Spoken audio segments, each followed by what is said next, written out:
ఆ స్పేస్లో రోసయ్య నామమాత్రం, అంటే జనాకర్షణ కలిగిన నాయకుడు కాదు రాజశేఖర రెడ్డి లాగా, చంద్రబాబు నాయుడు లాగా. ఆ స్పేస్ ని క్యాప్చర్ చేశాడు అతను. అక్కడ బిగిన్ అయినటువంటి దాంట్లో టెంపర్ పెంచుకుంటూ వెళ్ళాడు, స్టెప్ బై స్టెప్.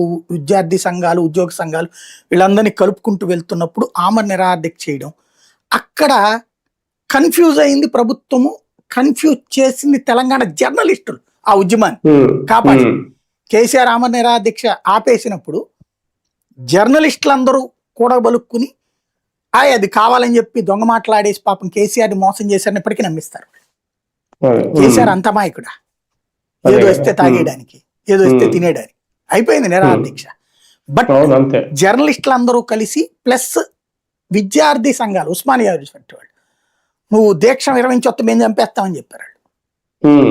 దాంతో మళ్ళీ ఆయన లేదు నేను పొరపాటున అది నాకు వాళ్ళు అనవసరంగా ఇచ్చేశారు, జ్యూస్ తాగేశాను నేను, నాకు తెలియదు అది జ్యూస్ అని పాప మీద అమాయకంగా చెప్పినట్టు చెప్పాడు ఆయన. వీళ్ళు కూడా అమాయకంగా అవునని నమ్మించారు మనల్ని అందరూ. అయిపోయింది ఉద్యమం. ఆ కారణంగా చివరికి చిదంబరం స్టేట్మెంట్ ఇదంతా నడిచింది. చిదంబరం అర్ధరాత్రి స్టేట్మెంట్ తర్వాత రగిలింది ఆంధ్ర ఆ రోజున కసిగా.